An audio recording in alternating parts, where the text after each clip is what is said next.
మన సాంప్రదాయాలు, మన కట్టు, బొట్టు, మన పద్ధతులు ఇప్పటికీ బతుకున్నాయంటే మన కళలు, మన కళాకారులే కారణం. అసొంటి గొప్ప గొప్ప కళలల్లా మన చేనేత కళ కూడా ఒకటి.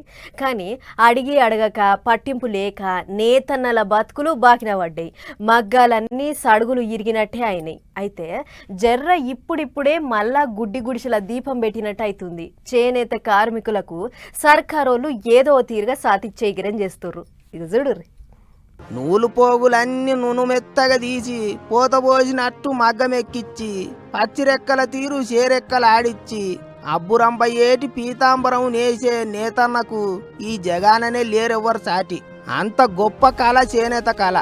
అందుకే నేతన్నలకు సాతిచ్చే కార్యం ముంగటేసుకుండ్రు సర్కారోళ్ళు. చేనేత దినోత్సవం ఘనంగా చేసిండ్రు. ఏపీ ముఖ్యమంత్రి చంద్రబాబు సారు నేతన్న సేవలో పథకం చాలు చేసిండ్రు. రాష్ట్రం అంతా కలిపి 71,536 కుటుంబాలకు ఒక్కో ఇంటికి 25,000 లెక్కనిచ్చిళ్ళు సర్కారోళ్ళు. మొత్తం 179 కోట్లు ఖాతాలల్లో వేసిండ్రాట. చేనేత కళను కాపాడుకోవాలి, నేతన్నలను పెద్దగా చేయాలి, అందుకే సర్కారు అన్ని తీర్ల సాధిస్తుంది అన్నట్టు మాట్లాడిండు సీఎం సారు. ఇక ఆఫీసర్లు కూడా వంకలు పెట్టకుండా పనిచేయాలి, సర్కారు పథకాలు అందరికి అందేటట్టు చూడాలని గట్టిగానే చెప్పిండు సారు. అధికార యంత్రాంగం ఇక్కడే ఉన్నారు.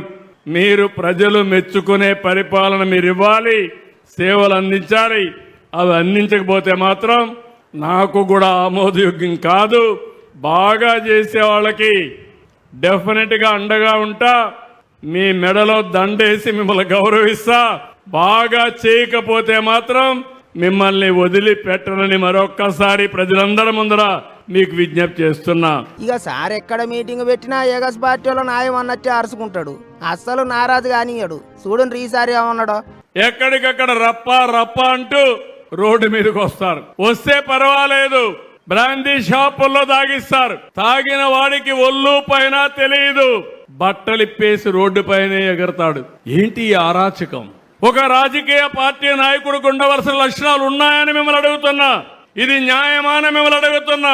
ఈ ప్రభుత్వం గాని చర్యలు తీసుకోకపోతే ఎవరికి రక్షణ ఈ రాష్ట్రంలో ఉంటుందని అడుగుతున్నా. ఇంకా పెద్ద ముచ్చట ఏంటిదంటే డిఎస్సి మీద ఊరూరా పంచాయతీ పెడతారు కదా పంక పార్టీ వాళ్ళు. దాని మీద కూడా ముఖ్యమంత్రి మస్తు గరం అయ్యిండు. వీళ్ళొచ్చి మళ్ళా అవినీతి జరిగిందని పేపర్ లీక్ అయిన మాట్లాడే పరిస్థితికి వచ్చారు. ఇంతవరకు ఒక్కరు కూడా బయట వాళ్ళు చెప్పలేదు. ఎవరు రాజకీయం చేశారంటే గొడ్డలి పార్టీ రాజకీయం చేసే పరిస్థితికి వచ్చారు. ఆ విషయం మీరు గుర్తుపెట్టుకోవాలి. దీనిపైన కోర్టుకు వెళ్లారు. కోర్టు మళ్ళా చీవాట్లు పెట్టింది, కొట్టేసింది. కానీ ఇప్పుడు కూడా ధర్నాలు చేస్తారు. ధర్నాలు చేసే వీళ్ళు చేసే పనులు మీరు చూస్తే ప్రజలకు ఇబ్బంది కలిగించాలని ప్రయత్నం చేస్తున్నారు. ఒక తరాన్ని నాశనం చేశారు.